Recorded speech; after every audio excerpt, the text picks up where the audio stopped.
Hello, everyone, and welcome back to eBookie Studios. Let's imagine ourselves back in 1956.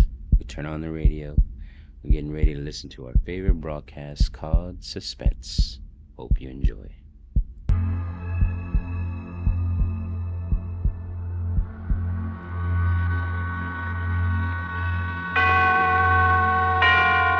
And now, tonight's presentation of radio's outstanding theater of thrills, Suspense.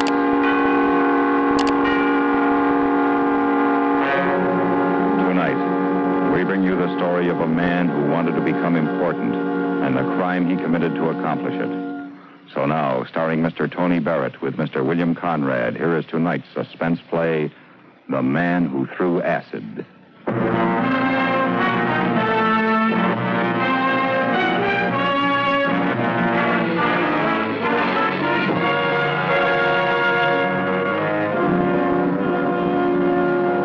He was a young man serving his second year in the city assembly. And because he believed in honest government, he wanted to enact restraining legislation against the racketeers.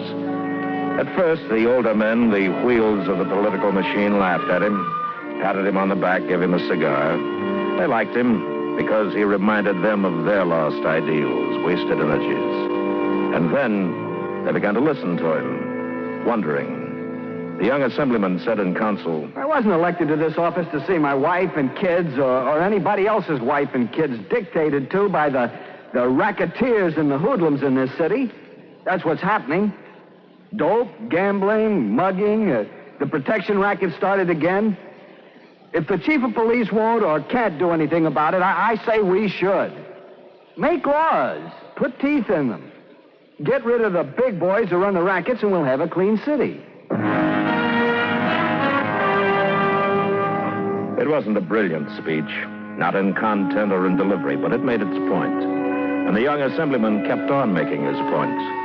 The older, wiser city fathers began to take notice. So did the press. And so did the big boys, the racketeers. And the man who was considered the boss called a meeting. There was no red tape involved, no orders in triplicate, a simple direct edict from the top. And the organization was such that by 7 o'clock that evening, the hireling had been contacted. His name was Steve Kleiber, a thin, pasty-faced man of 42 who looked no more than 35. He lived on the fringes of gangster society, and like so many of his kind, was still considered a punk. He was desperately trying to gain a toehold before it was too late, because a middle-aged punk is the lowest form of underworld life, a lackey. The boss's contact explained the situation about the assemblyman. That's a snap, Steve. Just throw acid in his face and beat him? Yeah, that's it. 200? For doing nothing. You get the acid for me. Sure, Steve. You put the finger on him? It'll be all set. There's nothing else to it? I told you. This assembly guy, he's important. Look, you want the job. It's none of your business. How come? Just do you want to do it? Well, I'm just thinking, if it is kind of important and you want me, maybe you put in a word for me, huh? With the boss, maybe? Oh, now, Steve. The boss don't know anything about this. This is a private grudge. Oh. Okay, sure. You, gonna pay me now? Half now. The other 100 when you've done it. Yeah. Okay.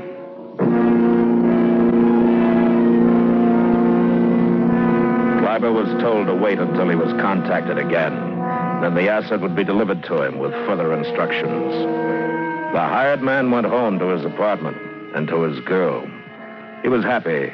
He had a big job. He had been accepted by the mob. Perhaps his luck had changed. He told his girl, $200, honey. This could be it. What I've been waiting for. Just a drop in a bucket to what I'll get in the next job. Oh, that's swell, Stevie. What have they got you doing? Honey, you know better than to ask. But I tell you this, it's big. Oh, I'll tell you that. Some of the wise guys are going to be saying hello to Steve Kleiber before long. You gonna take me out for Chinese dinner for celebration? Hey, sure I will. We'll have anything you want.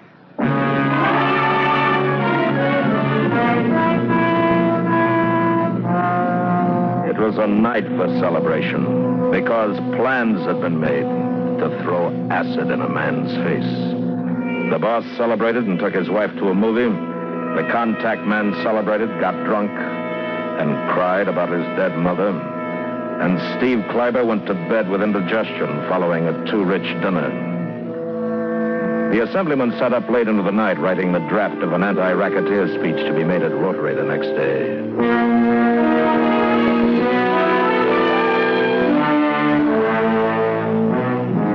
A week later, Kleiber received a phone call. He was told to meet his contact in the park at 11 o'clock. He went to the designated place. Hi, Steve. You're on time. That's good. Gotta get ahead, boy. You don't like being late. Now, here's the stuff in this bag. It's in a pint jar with a wide mouth. That way you won't have as much chance missing. Oh, you better wear a glove, too. You don't want to get burned. There's a glove in the bag. You right-handed? Lefty. So wear it on the left hand. It won't matter. When do I do it? 5:30. Today? Yeah. Where? You'll be coming out of the athletic club. He's got a 6 o'clock appointment. He'll leave the club about 5:30. How am I going to know him? Pictures, here. Take a look at him. Yeah. Now, he looks like these pictures, so you won't have to worry. You can't miss him. Mm-hmm. Yeah. Can I keep these? Yeah. What do I do after it's all this stuff? Ditch the bottle. Break it. And don't touch it without you wearing a glove. No prints on it. Okay. Then what? Take off. Ain't going to have a car to pick me up? It's too risky. Cars can be traced. Someone sees the license. You shouldn't have any trouble, though. It's a quiet street. Buildings near... Well, you know where it is, in the corner. Yeah. Okay, you're right off the main drag. Just get lost in the crowd and don't run. By the time anyone figures out what happened, well, you ought to be home. Hey, seems to me I'm taking some chance for a lousy 200. Give me back what I gave you. I'll get somebody else. No, wait. It's okay. But I sure hope you guys appreciate the risk I'm taking. We appreciate it. Oh, and Steve. Yeah. If anything should go wrong, like say you do get picked up, you don't talk. No names. Not even mine. Oh, nobody gets me to talk. That's my boy. Well, I'll be seeing you. You come around to the bar for your dough. When it's finished, I'll leave it there for you.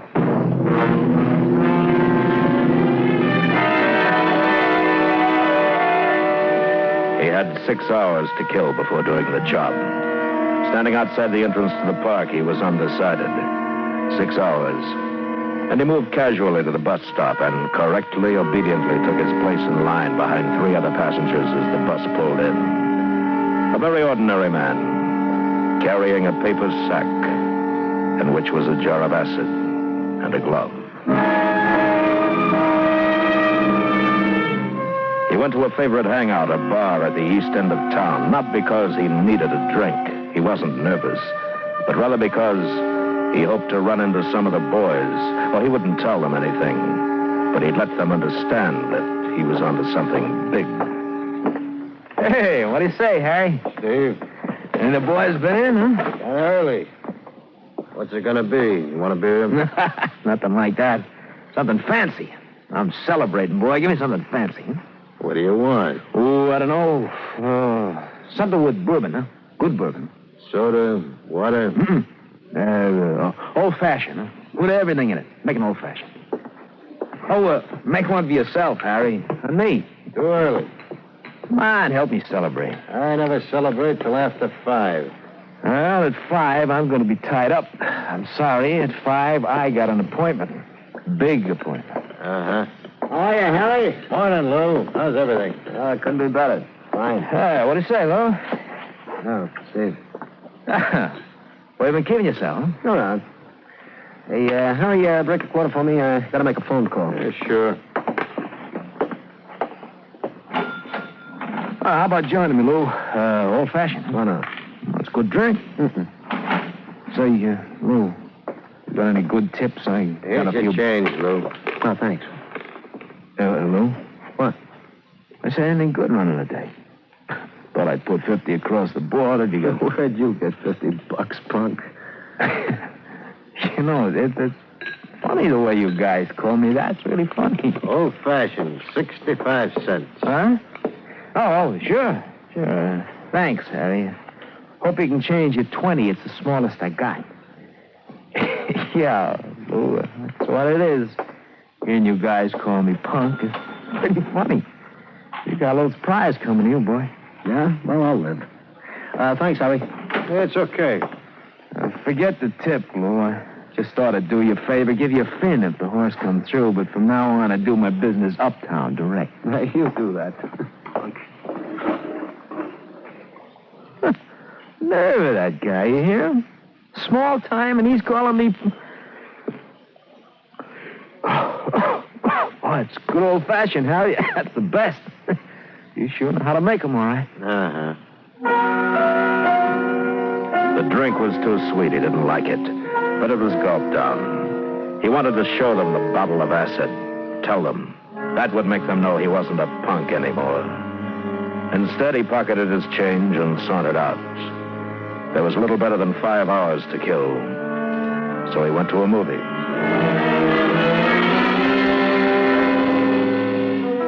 It was a triple feature, and when he came out, blinking in the strong sunlight, the time was 4 o'clock.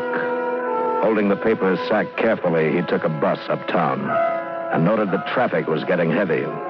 At 4:30, he walked past the athletic club and into a drugstore across the street. Sitting at the counter, he leafed through a detective magazine and drank 2 large Cokes. The assemblyman had played handball, taken a shower, and by 5 o'clock was dressed and on his way out. His companion suggested a cocktail, but because of his appointment at 6, he begged off. Wish I could, but it'll take me an hour to get out there. I'll take a rain check for next week. So long. Say hello to the wife and kid. Steve Kleiber was waiting outside the drugstore when the assemblyman emerged from the athletic club. He recognized the man immediately and crossed the street. By the time the assemblyman reached his car and was unlocking the door, Kleiber was behind him, the jar held firmly in his gloved hand. There was no one else in sight. Hey, mister. Yes? Here's something for you.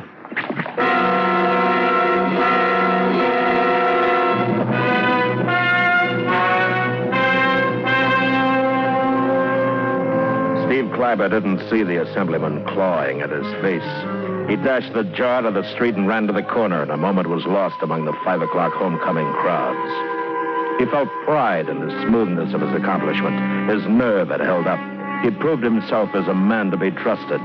Any punk could do a good job with a gun, but he had performed a task few men could have done better. Cold, sure, perfect timing. He went home to his girl, and as he relived the moment in telling, he felt himself become flushed, hot with excitement. So I figured it out, see? Just like a shotgun. You know how when you shoot a shotgun, the lead spreads out? So I figured the same with the acid. Get close enough, just close enough so it won't spread. I was 3 feet. 3 feet. That's when I said, hey, mister. And he turned around. Boy, he could have put me on the Olympics the way I took off. You should have seen me I'm go. glad I didn't. Huh? Well, honey, I'm just telling you That's that. an awful thing doing a thing like that. I don't get you. It's a job, that's all. How come you didn't tell me that's what you were going to do? Why should I tell you? It's none of your business. I tell you now because I thought you'd be interested. I'm not. Well, that's a fine thing. I'm hungry. Let's go eat. No. Figure up a couple of days, lay low, just to be sure, you know. Now, look, you go on down to Delicatessen and get some stuff. Then later you can go down to Harry's and pick up $100 for me. He'll be there.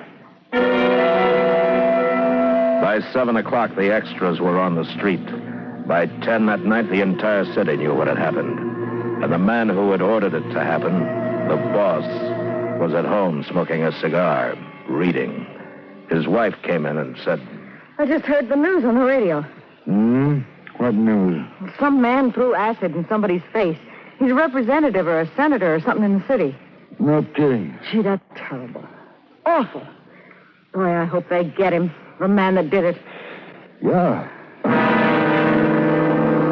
and a phone call came into the boss on his private line. He listened for a long time. His cigar went out. He looked puzzled. You still there? Yeah, I'm here. Oh. Well, it's like I said. He ain't dead, but it might be better if he was. The cops are really out tonight. Who did the job? Oh, some punk. Steve Kleiber? Does he know anything? Nah, I don't think so. I had a good boy give him the word. Then we're in the clear. Don't worry, in a couple of days it'll quiet down. But the boss was disturbed. His wife's reaction disturbed him. The phone call, what he had heard himself on the newscast disturbed him. The violent act had all the earmarks of a boomerang. Rather than instilling fear, the purpose for which the deed was done, it had brought out swift and great anger. Kleiber was worried, too. His girl had gone to the bar and returned empty-handed. The second $100 installment of his payment was not there. His contact had not been seen that day. The next morning, a reward of $5,000 was posted for the apprehension of the man who threw acid. And by afternoon, the prize money had risen to $12,000. Kleiber read the newspapers that night and was frightened. Listen, honey, I better get out of here. Some of these rats get an idea to turn me in for that kind of dough. I'm in trouble. Yeah. Maybe you better. Look, honey, you go down to Harry's again, huh? I need that $100. I'll have to get out of town for a while. What's the use? He ain't gonna be there. They made you a sucker. After what I've done for him, you're crazy. A nice, clean job. Listen, I'm gonna hide out. I know a place. It's in town here. Till you get the dough for me, huh? How can I get it? Well, try, will you? There's a flop house. I'll write you down the address. If I'm not there, I'll be in the Grand Theater. You know where it is. I know. Okay. If anybody asks you, see me, you say, no, I left town, all right? Okay. Hey, what about me? What do I do for money? Honey, I gave you $10 yesterday. Well, it might take a couple of days to get your 100. What? Yeah. All right, here. There's 20. I can't give you more. All right. Now, look, you won't let me down, kid. You'll find him. You'll give me the door. What do you want me to do? Write it in blood? All right. Thanks, honey. I'll make it up to you. I'll bet. I'll see you. What a dirty little punk. At first, only a handful of people knew who had done the job. The boss, a half a dozen of his associates, the contact man, and Kleiber's girl. And then the bookmaker, Lou, remembered the incident with Kleiber in Harry's bar. Howie? Yeah, another the same. Hold on a minute. Hey, you seen Steve Kleiber around the last couple of days? No. I was just wondering. Oh? Remember the day he was in 2-3 days back? Day the guy got a face full of acid? Remember him talking big, flashing a 20? Yeah. Oh, what do you think? I'll tell you, his girl's been in a few times looking for an envelope he's supposed to get. She's been asking for someone, if that means anything. Yeah. You know what the reward is? Last I heard, 12,000. 20. It's a big stink. I wouldn't want to be in that guy's shoes. If Steve did it. Oh, I wouldn't want to be in his shoes. Me either. The police had no leads, but they had an aroused city on their side. They weren't working alone. Every citizen was a potential ally, every news agency a powerful voice. The reward mounted. In a week, it had reached $40,000. The money was offered by the city, by indignant groups and individuals. Kleiber was no longer a punk. He was a dangerous animal, a big man.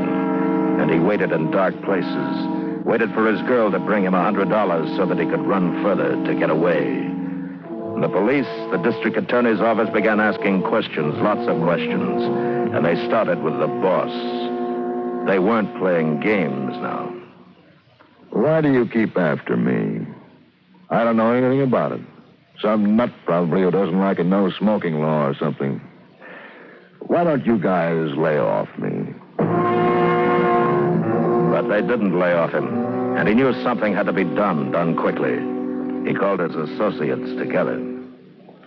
This city is not healthy with Kleiber running around loose. I get the feeling we better get to him before the cops do. He might know something. If he starts talking, we're all in trouble. Shouldn't be hard. Must be a dozen guys on the look for him right now. $40,000 ain't hay. I don't want him turned in. I want him killed. Yeah. Well, we'll get on it right away. It took 3 hours, and the word was out. To every petty racketeer, hoodlum, gunman, the word was find Kleiber.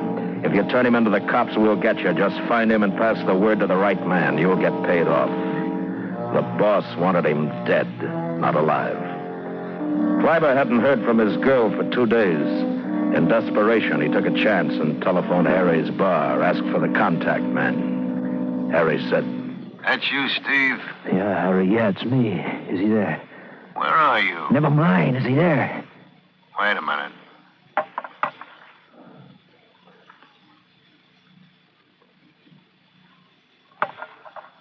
Hello? This is Steve. Listen, I want that money. I've got to have it. What are you trying to pull? Oh, now, don't get excited, kid. We had a little trouble. Had to lay low. I'm sorry about it. Where are you, Steve? I'll get it to you right away. Never mind where I am. You give it to... Your girl? Well, Steve, I would, except haven't you heard? She left town yesterday. She's gone out the coast. Now, Steve, why don't you tell me where you are, and I'll get...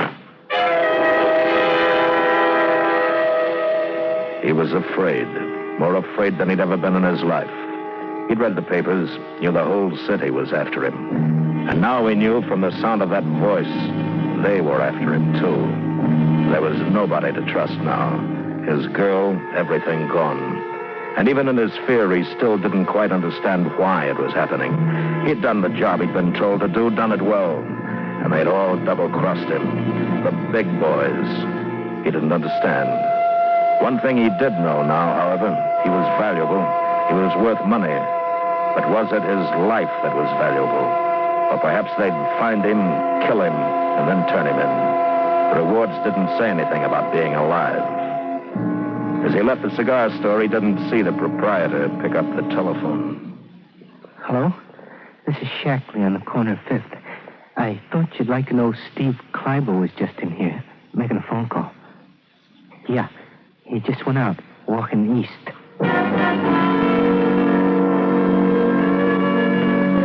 I'm in trouble. I'm in bad trouble. Punks, a lot of them double-crossed. I'm in trouble and I'm scared. Boy, I shouldn't be out like this. I gotta find someplace to hide out. Where? They'll get me. They'll be looking. They'll get me. And he felt safer walking because every place, any place that he might want to go as shelter was now a trap. He saw the police station at exactly the same moment he saw the black car around the corner, and a sixth sense told him what was about to happen. He started to run toward the police station.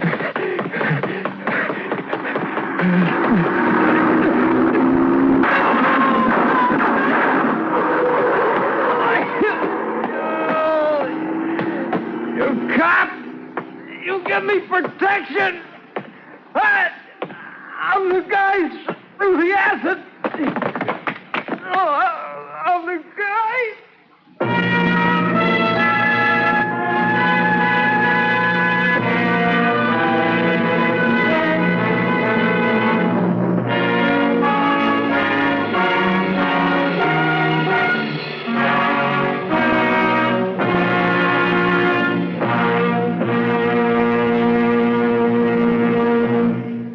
Suspense, in which Mr. Tony Barrett and Mr. William Conrad starred in tonight's presentation of The Man Who Threw Acid. Be sure to join us next Wednesday when we again bring you another presentation of radio's outstanding theater of thrills, Suspense.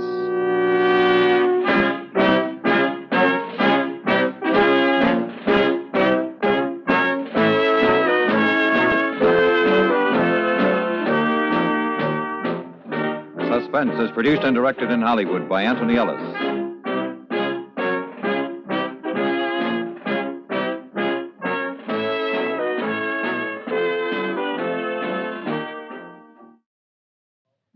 And now, a public service message from CBS Radio.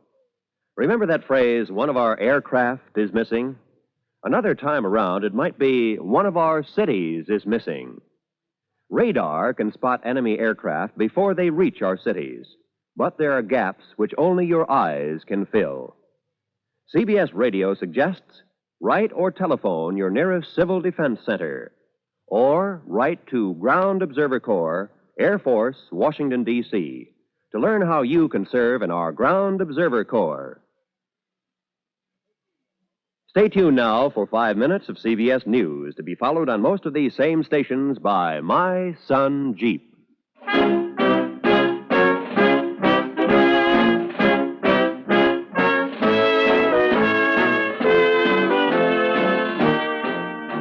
hear America's favorite shows on the CBS Radio Network.